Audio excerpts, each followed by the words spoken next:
This is the rarest large predator in Europe. It's so rare that you might not have even known they were here. Well, unless you lived near them, of course. Wolverines are widespread across the subarctic, but are most well known around Alaska and northern Canada, which supports the largest populations of them. However, they're found as far away as Norway as a separate subspecies, the Eurasian Wolverine, which translates to glutton 3 times over. Sometimes I wonder what goes through the minds of scientists when they decide on the binomial names for a species, but it's pretty obvious how this one got chosen. There's a lot of debate around how Wolverines are faring across the world, as due to their large territories and elusiveness, it's incredibly difficult to get a good estimate for their population. There's also debate as to whether scientists should even bother trying, due to their monstrous reputation. That's a big part of the reason we want to tell you about them today, but we'll get into that in a bit. Through painstaking efforts to gather reliable data, they've been listed as vulnerable in Sweden, endangered in Finland and Norway, and least concern worldwide. Although some conservation groups argue they should be subject to an Endangered Species Act in the US. Due to those same issues with gathering data, we don't know any exact historic population numbers, but estimates go as high as a 7-fold decrease in European numbers over the past 100 years. So naturally, before we talk about how they're being protected, we need to know why they need protection. It's a story similar to most large predators in that their role in ecosystems often leads them to direct conflict with human interests. With reindeer herds often attacked by wolverines and misunderstandings around their killing habits, they've developed a very negative reputation. Many myths and folktales paint them as bloodthirsty killers that kill more than they can eat, a demonic creature that takes pleasure in massacring anything it comes across. While there's no doubt that they can be vicious, when it comes to hunting for food they act much like foxes, scavenging wherever they can and hiding most of the meat from their kills for later. That's where the misunderstanding for both of those comes in, as they'll often kill more than they can eat with the intention of returning later, only for humans to come by and see a mess of barely eaten carcasses. As you can imagine, that doesn't prove too popular with farmers and herders. In Finland and Sweden, we have some pretty good examples of how this conflict had devastating results for wolverines. In the 18th century, Finnish legislation stated that wolverine populations had to be regulated, and offered hunting bounties for killing them from the late 19th century until 1975. While the bounties stopped then, the country was pretty much split in half on their opinions of wolverines. This split was reflected in their initial protection, as reindeer herding areas were exempt from the initial 1978 anti-hunting laws, before being included in the revised 1982 version. Nowadays, the wolverine has bounced back from near extinction in Finland to an estimated 400 individuals in 2020, with recorded territories further south than before. While the story in Sweden was much the same, the country has now seen arguably the biggest recovery. Here the population has risen from a couple of hundred to an estimated 600 to 700 individuals, with an increased range away from reindeer herds. Public attitudes remained largely mixed, but a lot more understanding than before.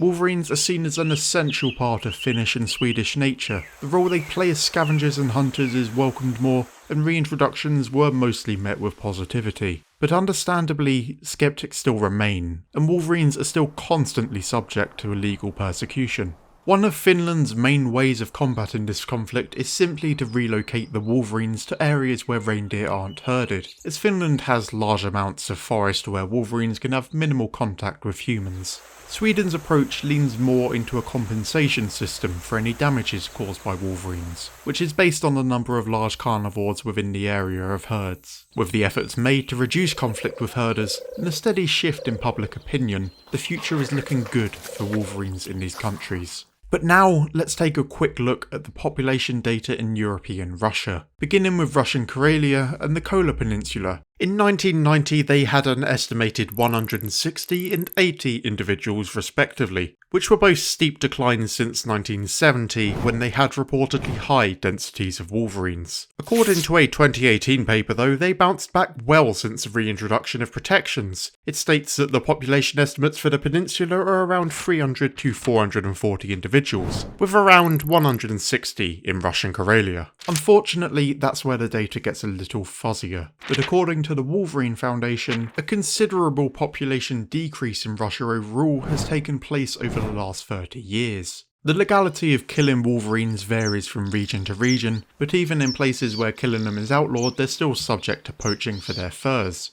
In these areas of Russia, instead of coming into conflict with herders, they often come into conflict with hunters. To them they're seen as pests, as they take the bait from traps and spoil the meat of animals caught in them, and so are often shot on sight. Their nature as scavengers is always going to lead to these interactions with hunters, so in unprotected areas their numbers will likely continue to fall. At the very least, they look to be doing well in protected regions, but more needs to be done elsewhere.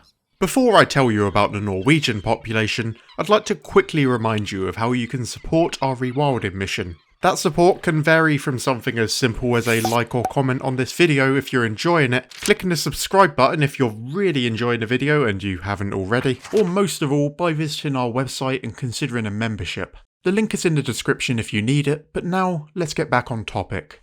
Wolverines have had an especially tough time in Norway, having been hunted to functional extinction in the south of the country by the 1960s. But after their official protecting in 1973, they soon recolonised the area. Now having risen up to an estimated 382 individuals in 2020, Norway's Wolverines face a very different scenario to the ones found in neighbouring countries. The way of managing conflict here also includes compensation, but also licensed hunting to keep the population down. With free-ranging sheep and reindeer at risk, Norway's government maintains lower numbers of wolverines in these areas. The population here appears to be stable, but still too low to be of no concern. Their current conservation efforts will need to continue, and ideally they'll see wolverine numbers in less problematic areas increase with time. But this does highlight the issue around managing the interests of people and wildlife. It's a problem that shifts not only between countries, but even from town to town, and while a solution like this might work perfectly for some people in Norway, it may seem unnecessary to others. It'd be easy for us to think that they should be trying to get their wolverine numbers as high as possible,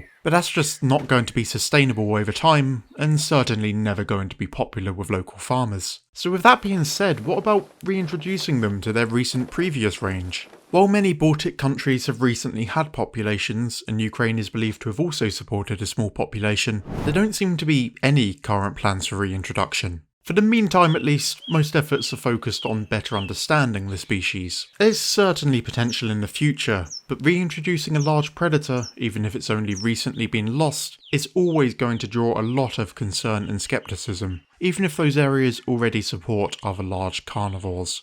If you've watched this far, you're probably interested in wolverines, and probably also about species bouncing back. So you may also be interested in this video about species that bounce back right from the brink of extinction in North America. So it's there if you would like to watch it. But thanks for watching, and until next time, cheers.